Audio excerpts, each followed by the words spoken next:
Ok, discúlpenos, por favor. Yo creo que perdimos al doctor, pero entonces vamos a tener que entrar a suplirlo, a ver si podemos lograr que nos contacten más adelante. Les voy a platicar, en vista pues de los que están conectados y de los que nos hacen favor de seguirnos, les voy a comentar un caso médico legal que atendimos nosotros y aunque está fuera de la,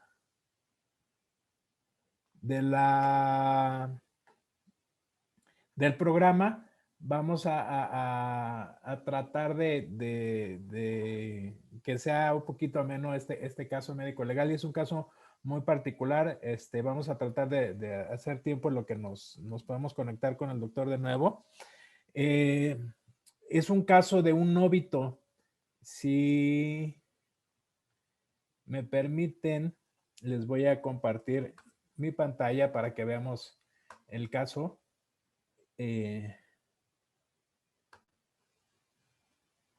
Vamos a tratar de que sea de su agrado. Bueno, ese es un caso, como ya les comentaba, de un óbito, el cual obviamente por razones evidentes no vamos a señalar los lugares o las personas que intervinieron. Esto evidentemente para proteger la identidad de todos los que intervinieron en el caso. Bueno, y el caso fue dirigido en contra de un médico cirujano, ni siquiera fue contra de un ginecobstetra. Al médico, final de cuentas, lo llaman a comparecer. La interna de pregrado jamás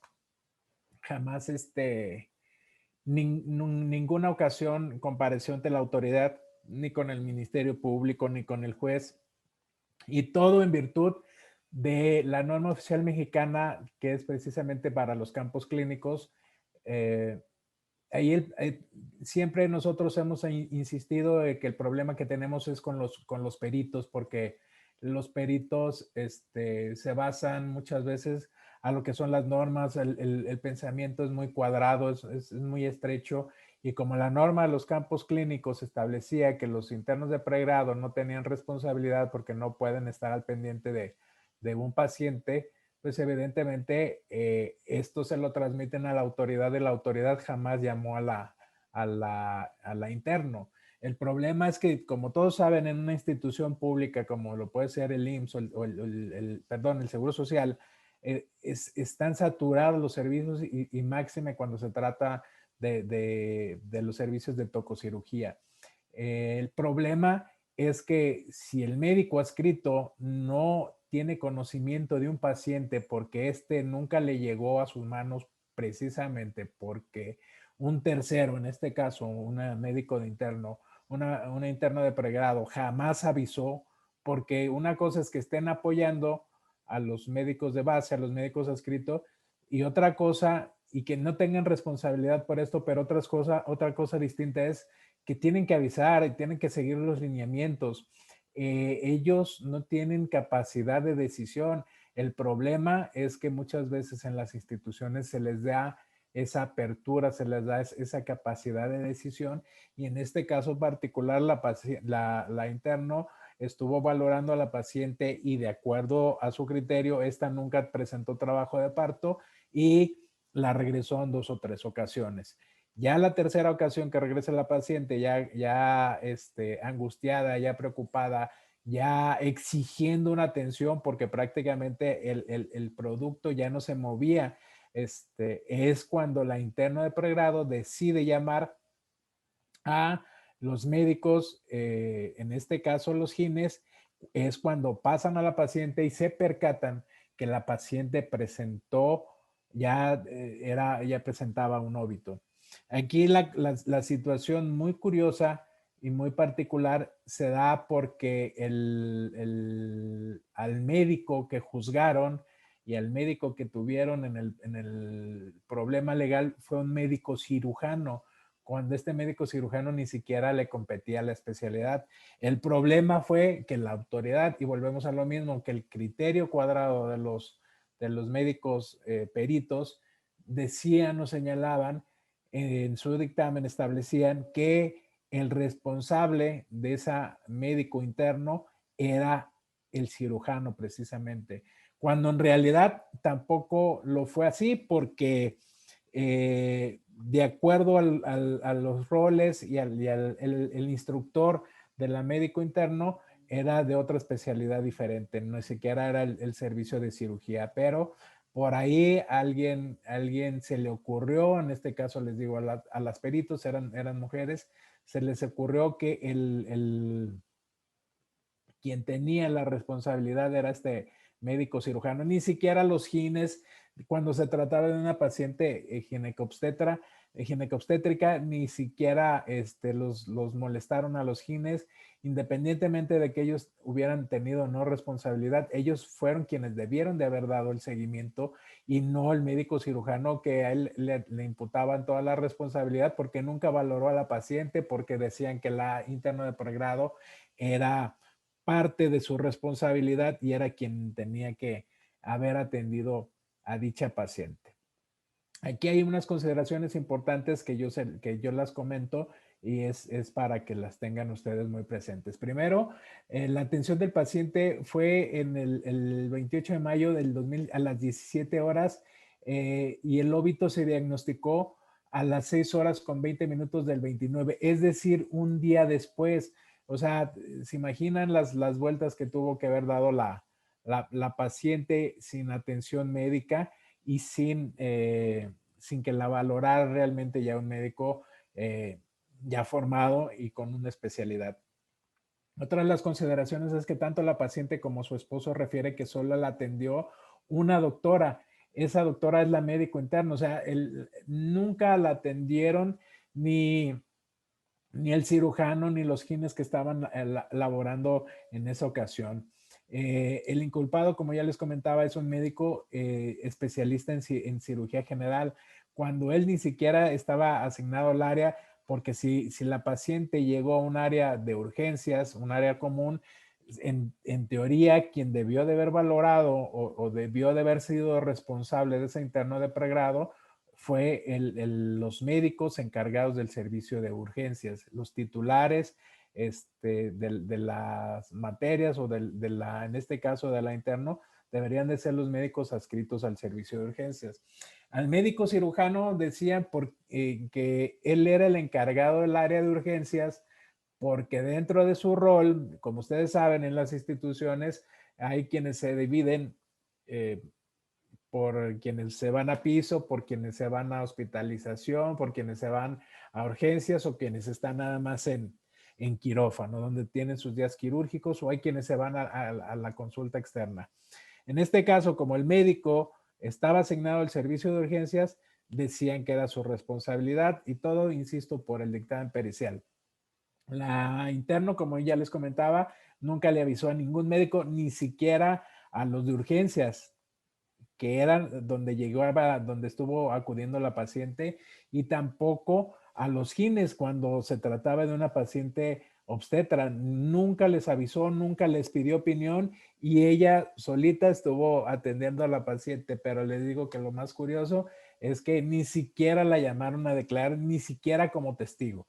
No la molestaron por culpa de esta norma y al final de cuentas, aunque la norma oficial para la práctica, para los campos clínicos nos establezca que efectivamente que no tienen responsabilidad y los responsables van a ser los encargados del área, hay una obligación material y real que si bien es cierto, no es un médico formado, que es un médico que apenas está aprendiendo, su obligación era haber llamado al titular, al médico adscrito, al médico de base, para que él determinara cuál era la conducta a seguir.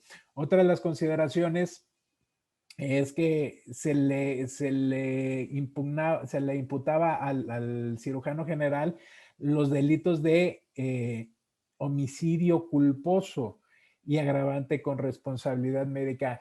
Quiero que pongan mucha atención en el delito que se le imputaba al médico, porque estamos hablando efectivamente de un óbito, no estamos hablando de un homicidio. Y les digo por qué, porque esto es como vamos a resolver el caso a final de cuentas.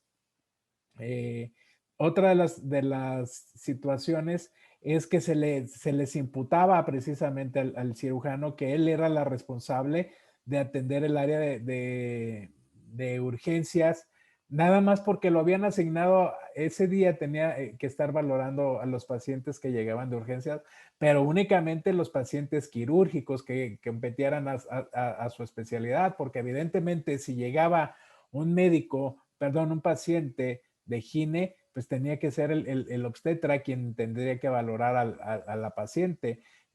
No iba a ser al contrario, es decir, si llegaba un paciente con una perforación intestinal, pues no iba a ser el gine quien lo atendiera, sino quien lo iba a atender era el cirujano general. Pero bueno, son situaciones que se dan eh, en este tipo de situaciones. Aquí esencialmente presentamos a ustedes la denuncia que presentó la señora. Es un extracto donde señala que tal fecha se acude al Seguro Social y fue revisada por la doctora y que no, es más, nunca supieron su nombre, pero evidentemente la identificaron.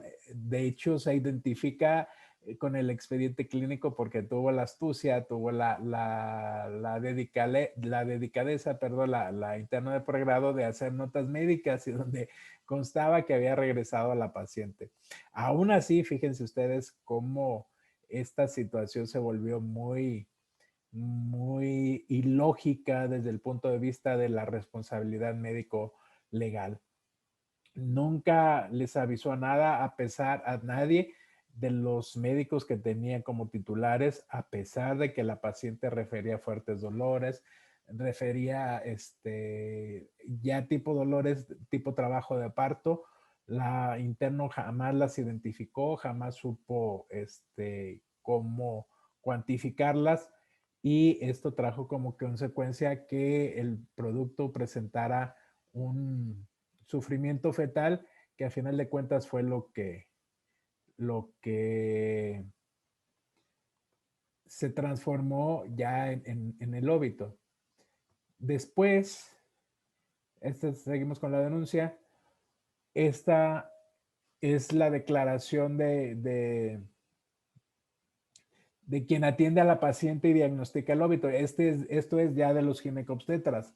Los obstetras determinan que el 20 de mayo, aproximadamente a las 3:35 minutos, atiende a la paciente del sexo femenino, etcétera, etcétera, con amenorrea, con ruptura prematura de membranas, probable óbito fetal, abundante cólico y posteriormente a ser valorada a presioactividad uterina y de ruptura de membranas de 2 horas de evolución con salida de líquido. Es más, ya la paciente ya la habían regresado, incluso ya con la ruptura de membranas, ya esta interno la había regresado a su domicilio. Ya con líquido de color café y con motilidad fetal de varias horas de evolución y exploración física encontrando en buen estado general, cardiopulmonar, sin compromiso de abdomen blando, globoso. Esa es la valoración de los gines, que es cuando determinan el óbito, diagnostican el óbito y también la dejan a evolución de trabajo de parto normal. Son algunas situaciones más de la declaración del gine que intervino a la paciente. Decide realizar ultrasonido donde revisan y valoran la pérdida de la actitud sin frecuencia cardíaca. Posteriormente se diagnosticó el diagnóstico de embarazo de 35 semanas de gestación por fecha de última menstruación más óbito fetal, decidiendo conducción de trabajo de parto, pues la cesárea sería un riesgo innecesario para la paciente. También declaró, aquí es muy importante también entender o valorar una situación de que ya la madre había sido rechazada en 2 o 3 ocasiones y se propició o no se trató de remediar o no se trató de solucionar el óbito que, que probablemente presentaba esta paciente. Y también, evidentemente, en la denuncia, eso no se los planteé, pero en la denuncia también señala que en el trabajo de parto, cuando la dejan a evolución natural, tarda varias horas y esto también incomoda y es también agrava pues la situación de la inconformidad de la paciente. Y hay que entender pues que sabemos que de acuerdo a la evolución natural era preferible que se llevara el trabajo de parto normal, pero el problema es que aún así, cuando ya presentó el óbito la paciente y cuando la dejaron a la evolución natural del parto para la extracción del producto, en este tiempo la dejaron prácticamente abandonada a la paciente. Esto increpó más la actitud de la paciente y evidentemente también propició pues que decidiera presentar una denuncia en contra de los profesionales de la salud. Ella no había señalado particularmente al cirujano. Al cirujano les digo que salió por un mal señalamiento de las peritos que intervinieron en el caso, porque nunca le tomaron declaración a los gines, pero fue en calidad de testigos. Si bien podían haber fincado la responsabilidad, les digo, a lo mejor pudo haber sido al encargado, al responsable del servicio de urgencias o al responsable de gine que debería de estar valorando las urgencias o que debería estar asignado en esa área porque pues, era la especialidad obvia y evidente quienes debían de haber dado seguimiento a esta paciente, pero nunca lo hicieron. Y les digo, nada más por el señalamiento, porque fue una mera ocurrencia de las peritos, fue que metieron el problema a un cirujano general que nada tenía que ver. En la necropsia hay unas particularidades donde también nos señala, y esto es muy particular, el cronotano diagnóstico nos dice que al momento de la necropsia es de 7 horas. Es decir, tiempo más que evidente, y ahorita les voy a explicar por qué considero esto fundamental o muy importante en el caso que les estoy planteando, porque van a ver al final de cuentas cómo fue la resolución. Hay, aquí también se apoyan en este oficio donde el Instituto Mexicano del Seguro Social dice respecto de la interno que ella no era trabajadora del instituto, pues únicamente se encontraba en periodo de residencia como médica interna de pregrado. Imagínense, eso es un comunicado oficial del IMSS donde pone que estaba en periodo de residencia, haciendo un internado, pero aquí el instituto también indebidamente la trata de sacar de toda responsabilidad, porque insisto, está bien que la norma las excluya, pero siempre y cuando hay obligaciones que tienen los prestadores del servicio médico, así como tienen sus derechos a que no ser responsabilizados, también tienen que sus derechos a pegarse a la norma oficial mexicana. Algo que yo les comento siempre a los residentes, porque ellos son mucho de la idea de que los residentes no tienen responsabilidades y yo les digo que sí tienen responsabilidades por dos factores primordiales. Primero, uno, ya son médicos formados.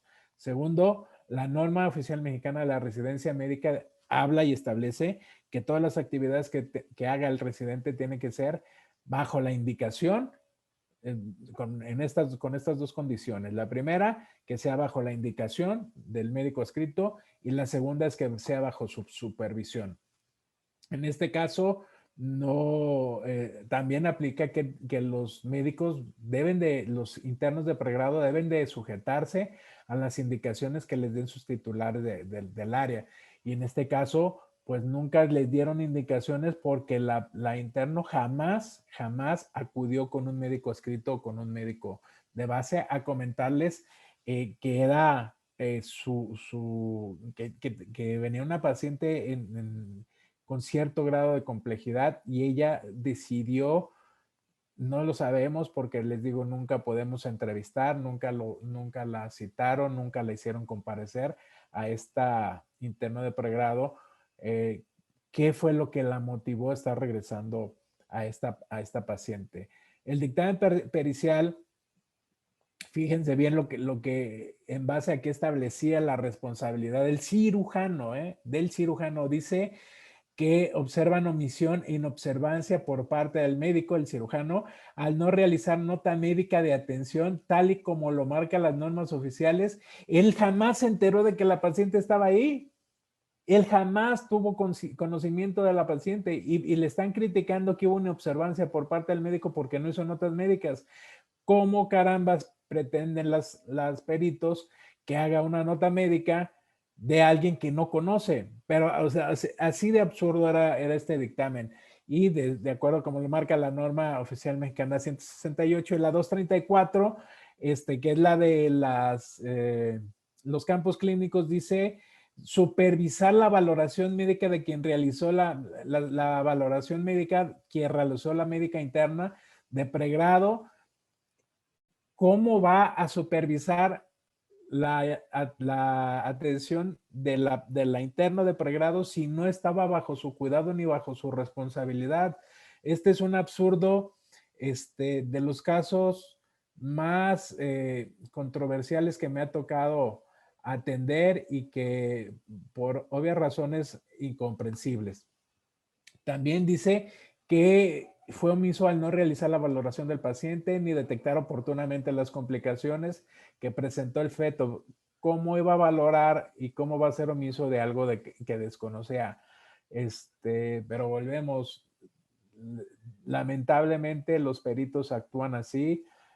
Ellos vieron nombres, seguramente vieron nombres que les pidieron al Instituto Mexicano del Seguro Social, y al primero que se les ocurrió o al primero que vieron señalado que estaba asignado al área de urgencias como médico para atender los casos que se presentaran urgentes desde el punto de vista de la cirugía general, y fue el primero que señalaron.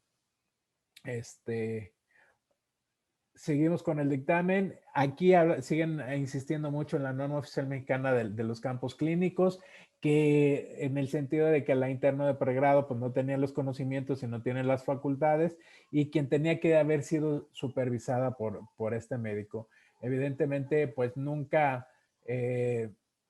jamás el médico pudo haberla supervisado ni debió de haberla supervisado porque no estaba bajo su control, no estaba asignada a él. Pedimos muchas veces muchos informes a la institución para que nos dijera quién era el responsable, y a pesar de que señalaron específicamente al titular del área de urgencias como responsable de la interno, eso tampoco le hicieron este caso a los informes que nosotros solicitamos a la institución. En el dictamen, estas son las consideraciones. Se observaron elementos de mala práctica médica en base a los datos asignados en el presente porque el médico fue omiso al no detectar que la paciente presentaba embarazo de término. O sea, ¿cómo va a ser omiso de algo de que no conocía, de algo que desconocía? A él nunca le avisaron que estaba la paciente, nunca le solicitaron la valoración, nunca le pidió el apoyo a la interna de pregrado para que fuera a apoyarla, pues a valorar a la paciente. Jamás se dio cuenta ni siquiera de la existencia de la paciente. Él nunca supo que la paciente estaba solicitando la presencia de un médico adscrito. Aquí hay una situación muy curiosa y muy particular. Hay que tener mucho cuidado porque cuando se da un caso médico legal, nos hemos encontrado en muchas ocasiones que si los peritos de la Fiscalía General de la República emiten un dictamen y solicitan opinión a la CONAMED prácticamente va a transcribir el dictamen que hizo los peritos de la Fiscalía, y viceversa. Si le solicitan, perdón, si le solicitan la opinión a la CONAMED y posteriormente le piden el dictamen a los peritos de la fiscalía y ya lo hizo primero la CONAMED, básicamente van a hacer una copia los segundos del primero. Entonces, lamentablemente estos se dan. La opinión de la CONAMED decía que de confirmarse la opinión de la paciente, este acudió al servicio de urgencias previamente a su ingreso y habría malpraxis médica del médico tratante, pues se trataba de un embarazo de término con todo lo que ya tenía la paciente, pero estamos hablando del médico tratante e insistían que era el médico cirujano. ¿Por qué también la CONAMED llegó a esa conclusión? No tienen otro motivo más que por haberse confiado en el criterio del primer dictamen, que es el que ya estaba, el de las peritos de la Procuraduría, en aquel entonces Procuraduría General de la República. Y evidentemente, como ya les comentaba, es una copia, dice, no se desprenden elementos adicionales para modificar el criterio institucional, por ello se ratifica en todas y cada una de sus partes el dictamen médico institucional. O sea, lo único que hicieron fue ratificar el dictamen que habían elaborado en la Fiscalía, en la Procuraduría General de la República. Evidentemente tampoco esto debe de ser posible porque un perito debe de ser autónomo y debe de elaborar sus dictámenes conforme a la ciencia médica se lo establece, no en base a la opinión de un tercero, porque es muy cómodo para ambas partes, les digo, dependiendo quién suelte primero el dictamen, y muchas veces por eso los casos médicos se llegan a tardar muchísimo, porque ni la Procuraduría, hoy Fiscalía, ni la CONAMED hacen de inmediato los dictámenes, se esperan a ver quién lo suelta primero y ya nada más el otro lo único que hace es básicamente copiarlo. Y desafortunadamente estas copias pues, nos afectan a todos nuestros médicos, a todos nuestros profesionales de la salud. Ahora, esta es otra de las conclusiones de la opinión de la CONAMED. Dice, si bien el doctor, que es el cirujano, especialista en cirugía general, y el doctor en urgencias médicas, es decir, ninguno de ellos es ginecobstetra, como médicos encargados del turno vespertino y nocturno del servicio de urgencias del Hospital General, están obligados a detectar una urgencia obstétrica e indicar su valoración. Imagínense, nada más porque son especialistas en cirugía general y porque estaban asignados al área de urgencias. Pero esto no quiere decir que no había médicos urgenciólogos, que no había responsable de un servicio de urgencias y que no había un responsable real y directo de este médico interno de pregrado. Nosotros presentamos muchos dictámenes, interrogatorio a los peritos, donde desvirtuamos todas y cada una de las aseveraciones de los peritos oficiales. Evidentemente demostramos que no tenían los conocimientos ni tenían la experiencia para poder emitir un dictamen de esas características. Si estaban criticando, imagínense a un médico,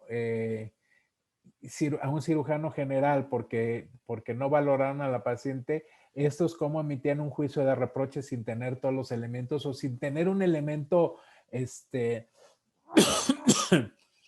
un elemento certero. Se reconoció que el procesado no era personal de base y en consecuencia no tenía la tutela. Esto también se demostró que él no era, porque una de lo que nos dice la norma oficial mexicana de la 234, que es de los campos clínicos, es que para que un médico sea responsable o sea titular de los médicos internos de pregrado, deben de ser médicos de base. Y este era un médico eventual. O sea, por todos lados había inconsistencias, errores, presentamos careos. Evidentemente, esto fue con los esposos, los que perdieron al producto de su embarazo. Evidentemente, ninguno de ellos conocía al médico porque jamás lo llamaron y jamás lo tuvieron enfrente. pedimos informes sobre los peritos para ver si tenían los conocimientos, para ver si tenían algún tipo de adiestramiento en cirugía general a efecto insisto, de emitir el juicio de reproche. También a la perito o pseudoperito de la CONAMED. Y digo pseudoperito porque por lo menos las peritos de la fiscalía tenían la especialidad en medicina legal y forense o forense. La perito de CONAMED no tenía ninguna especialidad, es médico general. No sé si siga laborando. Es evidente que no puede emitir ningún tipo de reproche porque ni siquiera conocimientos en medicina forense tiene la perito en la que emitió indebidamente el, el dictamen. Todas basaron en desacreditar a los peritos, pero lo que más les va a interesar es cómo sacamos adelante este asunto. Evidentemente lo sacamos en una primera instancia que fue ante el juzgado, como acreditamos que toda su práctica o toda su actividad que no tuvo ninguna relación con el caso médico legal, no tenía por qué responsabilizarse a los médicos de este perito, también de este delito. También se estaba acusando a otro médico de urgencias, pero el médico, otro cirujano, pero este médico falleció en el proceso y a final de cuentas ya no se le siguió el proceso, aunque bueno, ya él no iba físicamente ni sus abogados, pero a final de cuentas el mismo criterio sirvió para los dos, donde se resuelve que no son penalmente responsables de la comisión de los delitos que se les imputaban y evidentemente hay una apelación por parte del Ministerio Público y perdónenme, hay una,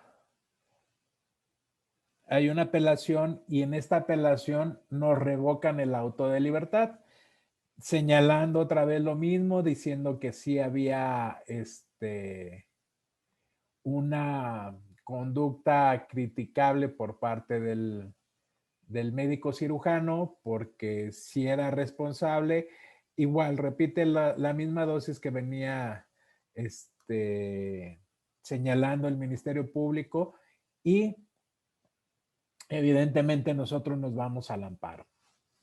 En el amparo seguimos sosteniendo nuestras versiones, que no era responsable, que no tenía conocimiento del caso y a final de cuentas, en esta sentencia se nos concede el amparo. Y les voy a platicar por qué se nos concede el amparo.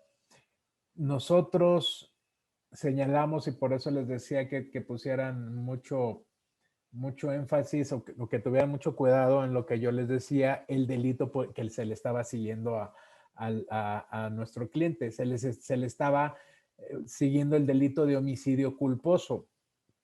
Y evidentemente no es un homicidio. ¿Y cuál fue el criterio del Tribunal de Amparo?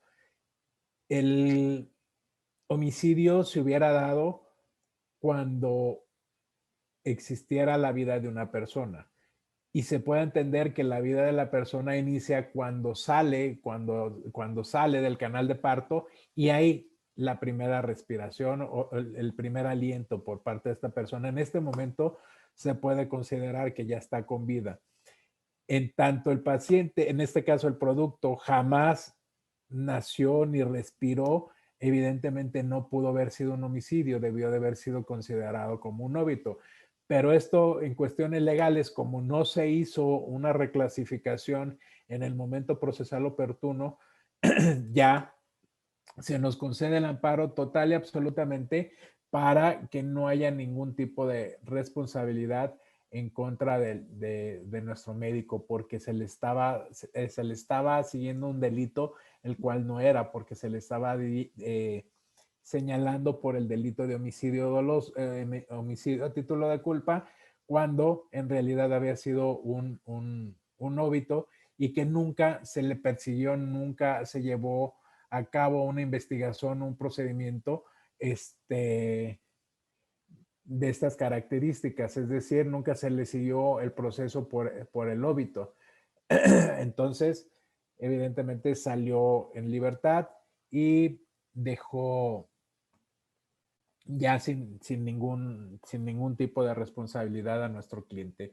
Ahora sí, podemos dejar el espacio para preguntas y respuestas. Disculpen que sea yo el que yo me haga las preguntas y las respuestas, pero como ya sabrán, por ahí tuvimos el problema de comunicación con nuestro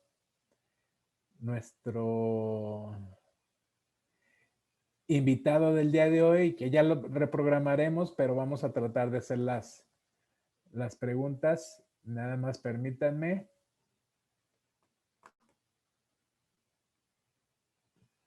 Voy a tratar de quitar mi pantalla para podernos ver y seguir las preguntas. Permítanme un segundo. Voy a hacer las preguntas. Nada más tengan un poquito de paciencia. Voy a hacer las dos funciones, las del invitado y la del hospedador. Saludos a todos los que nos están mandando saludos. Estamos viendo, ya siguen con el caso pero una disculpa que se tuvo que se tuvo que cambiar el tema. Por aquí hay una pregunta del doctor Zárate. Dice, en el caso particular del óbito, ¿la médico interno tiene responsabilidad? Porque es claro que todo médico en formación que... Aquí, mi particular punto de vista, yo creo que sí tuvo responsabilidad, porque si bien es cierto, no se le puede dejar la responsabilidad a un interno de lo que haga o deje de hacer, porque así lo marca la norma. El problema es que en el caso particular debe de estar sujeto a la indicación, a la instrucción del médico adscrito. Si ni siquiera si nunca se le informa al médico adscrito de lo que está haciendo la interna de pregrado, evidentemente no está siguiendo, no está acatando los lineamientos. Y yo creo que por ese simple hecho sí tendría responsabilidad. Entonces, bueno, pero ese es mi particular punto de vista. Y dice el doctor Escalera nos pregunta, en este caso, ¿qué acciones tomó la enfermera de urgencias? Ninguna, porque tampoco la enfermera de urgencias tuvo conocimiento, doctor. Nadie tuvo conocimiento. No sé por qué la interno estaba como de filtro, estaba como de triage y nadie más que ella tuvo la valoración de la paciente. Yo considero que si esto no hubiera ocurrido así, si es decir, si enfermería hubiera tenido conocimiento de la paciente, yo creo que ellos sí llaman a un médico, pero en este caso, nadie. Les digo que la paciente, la interno, no sé por qué estaba haciendo una especie de filtro. Ella estaba decidiendo quién entraba y quién no entraba al servicio de urgencias.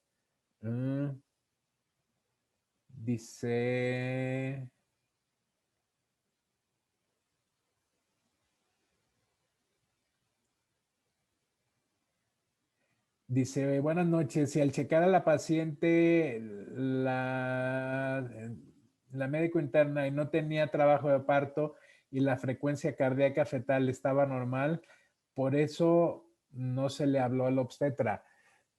No es que no tuviera trabajo de parto, doctor. Yo creo que aquí hubo un error de criterio y hubo un error, porque la paciente, le digo, ya en la última ocasión en que acudió, ya traía unos dolores muy fuertes, ya llegó prácticamente gritando y les digo, ya tenía ya tenía ruptura de membranas y aparte ya tenía pérdida de meconio. Yo considero que la paciente, la interno, ante la duda, ante la falta de criterio, debió de verse apoyado. No es que ella hubiera determinado en ese momento que no traía, porque a final de cuentas la evidencia nos lo da el resultado. Y el resultado es que el producto tuvo un sufrimiento fetal y ese sufrimiento fetal llevó al óbito a ese producto. Entonces, creo que no es que no lo tuviera y que por eso no se les avisó. Yo creo que fue un error de criterio por parte de la interno y que sí se equivocó y no lo hizo, no se lo hizo del conocimiento a quienes debía de hacer lo que era a sus profesores. Dice, se debe pasar visita por el médico de guardia a las pacientes y preguntar qué interno está de guardia para coordinarse. Estoy de acuerdo, pero cuando el médico sea el de guardia, el encargado de esa guardia, el encargado de esa área, no los especialistas que están como interconsultantes, porque, insisto, había interconsultantes de cirugía general, había interconsultantes de ginecobstetricia, había de trauma. Imagínense que en este caso, si se les ocurre al de trauma, señalarlo, pues sería el de trauma al que le pasan la factura. El problema es que no eran los indicados para que se les hubiera hecho responsable por esa interno de pregrado. Dice que no son médicos formados, como usted lo señaló, son médicos becarios, prácticamente el sexto año de su carrera, que deben actuar bajo supervisión de los médicos adscritos y los servicios de urgencias, etc. Tiene responsabilidad de ser sancionada por la facultad a la que egresó, pero también es responsabilidad de los médicos adscritos a la institución. Sí, estoy de acuerdo, pero no los médicos interconsultantes. Y yo dije que los médicos que son formados son los médicos residentes. Los internos de pregrado me queda claro que no son médicos formados, están en formación como médicos. Eso sí lo tengo clarísimo. Y entiendo que la facultad debe de sancionarlos. Y si bien debió de estar bajo la supervisión de los médicos adscritos, eran los médicos adscritos del servicio, de los titulares que tenían la vigilancia, las responsabilidades de esos internos, no de médicos que no les competía. Y les digo, aquí había dos situaciones particulares. Una, que el médico no era el responsable porque no estaba asignada a su área, estaba asignada al área de urgencias. Y dos, en la norma oficial mexicana de campos clínicos habla que el médico responsable o titular de un interno de pregrado debe de ser un médico de base. El médico de base es aquel que ya tiene un contrato fijo y no de un médico eventual, como era el caso particular que les comentaba. Dice, se debe pasar visita por el médico de guardia a los pacientes y preguntar al interno que está de guardia quién está de guardia para coordinarse. Sí, pero la paciente nunca estuvo internada. La paciente nunca pasó de este filtro que les digo que hizo la interno. Dice,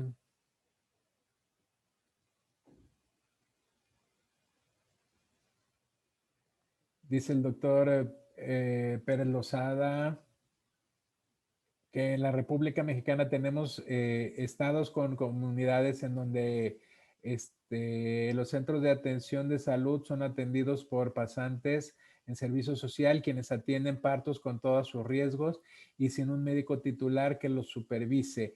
Peor aún, los residentes de especialidades como ginecología, cirugía, anestesiología van de su servicio en donde atienden pacientes solos sin ningún titular, sobre todo en fin de semana y turnos nocturnos. Efectivamente, doctor, le concedo toda la razón. hay comunidades y tenemos un muy mal sistema de salud donde se sigue mandando a pasantes, a residentes, responsables de las clínicas de los únicos centros de atención médica y ellos les cargan toda la responsabilidad. En este caso particular, no estamos hablando de una ciudad, estamos hablando de un hospital de segundo o tercer nivel, porque les digo, tenían estas especialidades, incluso creo que tenían servicio de terapia intensiva. Aquí el problema fue que esta falta de coordinación y que esta falta, yo creo también, y voy a ser, discúlpenmelo, voy a ser un poquito rudo, pero yo creo que hay médicos, esto lo he visto en algunos casos, médicos residentes, donde ya se sienten con la capacidad suficiente de hacer procedimientos, de hacer diagnósticos, sin apoyarse en sus médicos adscritos. Y yo siempre les digo, aquí sí ustedes van a tener mucha responsabilidad porque tienen que hacer las cosas bajo la supervisión del médico adscrito. Sé que muchos hospitales se meten a operar sin la supervisión de un adscrito. En este caso, yo creo que hubo exceso de confianza de la interno y con el poder que se le confirió de estar en este tipo de filtro, porque les digo, ni siquiera estaba apoyándose de una enfermera, nada, estaba ella solita diciendo quién ingresaba y quién no ingresaba a los servicios de urgencia. En forma resumida, ¿cómo se salvó el caso? Pues como les dije, a final de cuentas, al médico se le pretendía o se le llevó un proceso por el delito de homicidio culposo que a final de cuentas, como fue mala la tipificación por parte del Ministerio Público y de los jueces que inicialmente habían resuelto el caso, y no hubo una modificación respecto al tipo de delito, se absolvió al médico porque no estábamos hablando de un homicidio culposo, estábamos hablando de un óbito y no se le puede sancionar a una persona de un delito que a final de cuentas no se le dio la oportunidad de defenderse, no se le dio la oportunidad de ofrecer pruebas y ya esta sentencia pues no se le puede modificar el delito así nada más por nomás y evidentemente pues fue lo que salvó al médico. Dice Elizabeth Barbosa, al otorgarse el amparo, presupongo posterior, se determinó su libertad. Es correcto, doctora, fue libertad absoluta sin ningún tipo de consecuencia ya para el médico.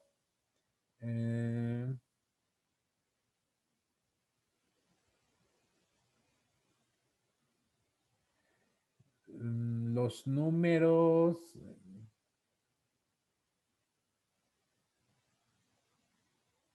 la doctora Miranda Guzmán, si nos puede repetir la pregunta o a qué números se refiere, con todo gusto.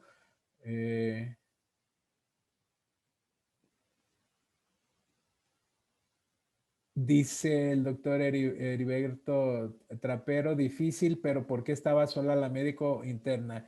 ¿Quién de los médicos titulados estaba en urgencias? ¿Quién?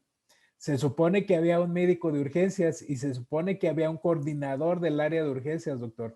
Esos dos médicos estaban en el servicio, eran los responsables de la interno.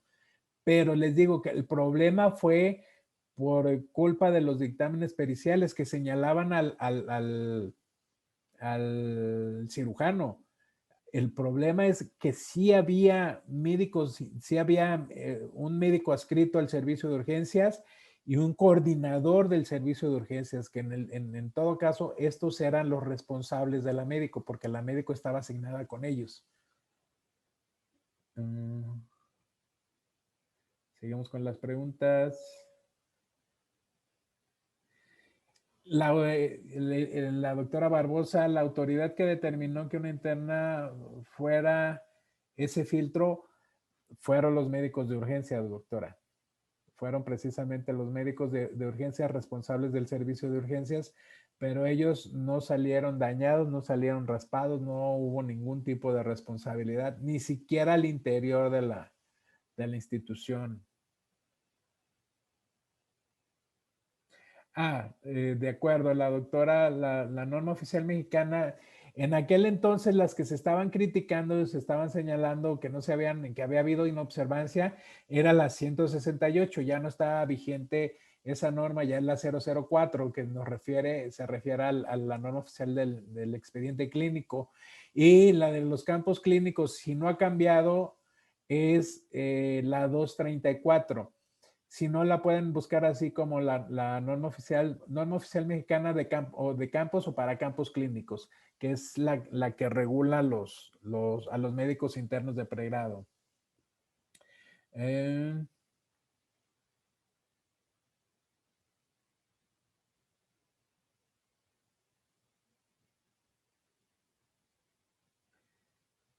el doctor Zurita, al quien le mandamos saludos, con todo gusto, doctor, dice, muy interesante el caso. En caso de que los padres hubieran hecho en su denuncia el señalamiento directo de responsabilidad de la médico interno sin haber avisado al médico adscrito, en este caso en particular, si hubiera resultado responsabilidad a pesar de ser médico en formación por la omisión de no haber avisado. Yo así lo considero, doctor. El problema es que en este caso también hay que entender muchas situaciones. Los ministerios públicos actúan de muchas formas. Hay veces que hay ocasiones donde el Ministerio Público no le interesa adentrarse en un caso médico legal y lo único que hace es primero manda el, en aquel entonces la averiguación previa la mandaba a los servicios médicos periciales, perdón, y ya dependiendo de lo que le dijeran de los servicios médicos periciales, era como empezaba a citar a los médicos involucrados. Así se estilaba en algunos casos. Así hay algunos ministerios públicos que mandan llamar a todos los que intervinieron en la atención médica de un caso médico legal, los mandan llamar como testigos y después ni siquiera les cambian la situación jurídica en caso de que hubiera responsabilidad. O hay veces que mandan llamar a todos los médicos involucrados como probables responsables o en carpetas de investigación como imputados. El problema es que no hay un estándar, pues, para cómo se deben de conducir los ministerios públicos. Si en este caso, en vez se sujetaron primero o vieron primero lo que les resultó del dictamen pericial y de ahí ellos hicieron su averiguación previa, hicieron su consignación y de ahí se mandó al juzgado. Ese es el problema también que de repente nos enfrentamos con los ministerios públicos que no hacen una cosa de una manera homogénea. Dice,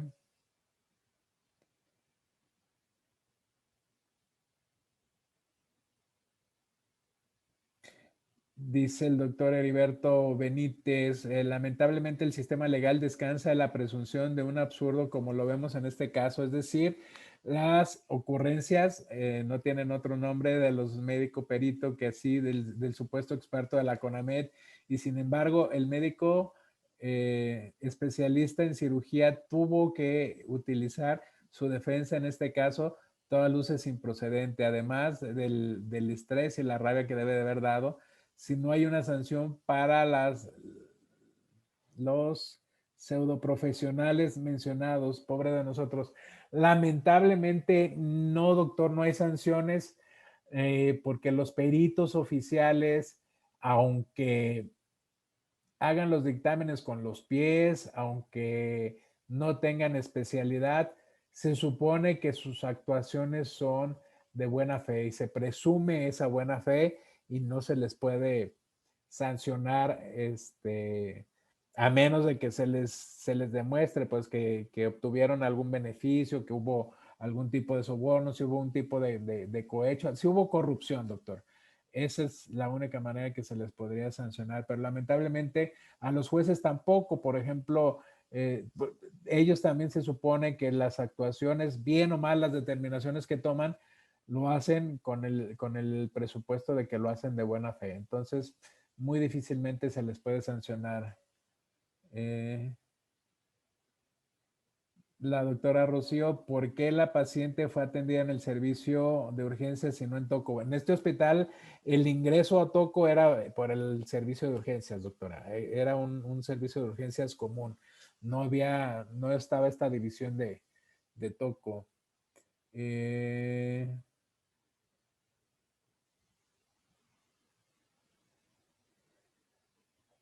Dice, ¿por qué la doctora Adriana Vargas, por qué no hubo posibilidad de aclarar que el cirujano no era el responsable de atender a las pacientes obstétricas? Lamentablemente, doctora, esta posibilidad la tenemos hasta que se tiene que resolver el juicio, hasta que tenemos que presentar todas las pruebas. Antes, no, porque aquí hay una circunstancia para que la tengan todos en consideración.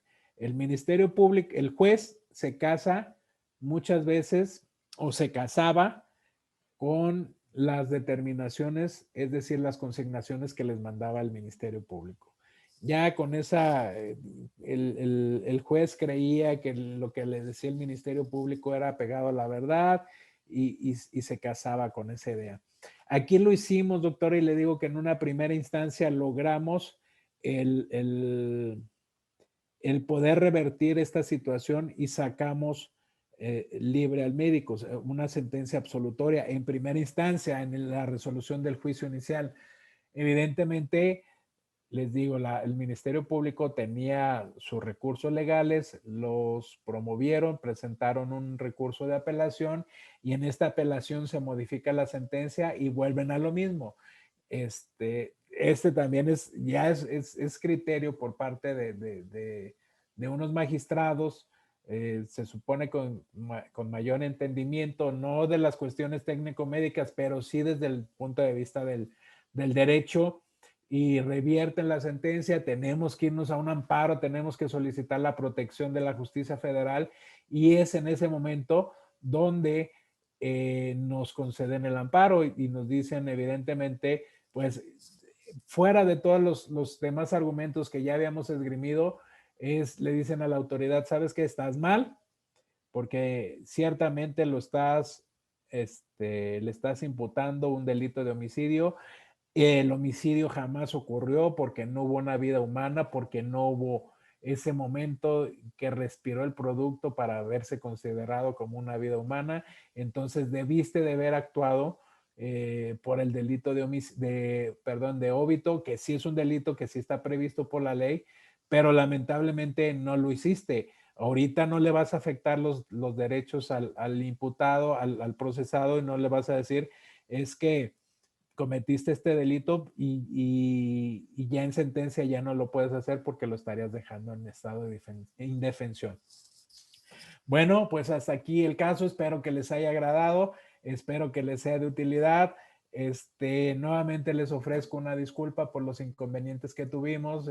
Son cuestiones tecnológicas que escapan a cualquier posibilidad de resolverlo. Bueno, presentamos el caso, e insisto, esperemos que hubiera sido de agrado. No se olviden de estar con nosotros en la masterclass. El próximo miércoles tendremos una masterclass muy interesante. Muchas gracias a los que se conectaron y que siempre se conectan con nosotros. Muchas gracias a Yo Soy Médico 17 por prestarnos su plataforma para llegar a más profesionales de la salud a través de su Facebook Live. Recuerden, por aquí los vemos próximamente, nos estamos saludando. Muchas gracias por su atención. Síganos en nuestras redes sociales, ya saben, nos encuentran en Facebook, Twitter e Instagram como Medical Legal Center. También suscríbanse a nuestro canal de YouTube. Esta plática a lo mejor como no estaba contemplada, pues a lo mejor no la quieren volver a ver, pero si quieren repetirla y si quieren volver a ver, va a estar ahí en nuestro canal de YouTube. Por favor, síganos en nuestras redes sociales. Síganse cuidando. Ya saben, lo más importante para nosotros son ustedes los profesionales de la salud. Nos vemos próximamente. Síganse cuidando. Hasta luego. Buenas noches.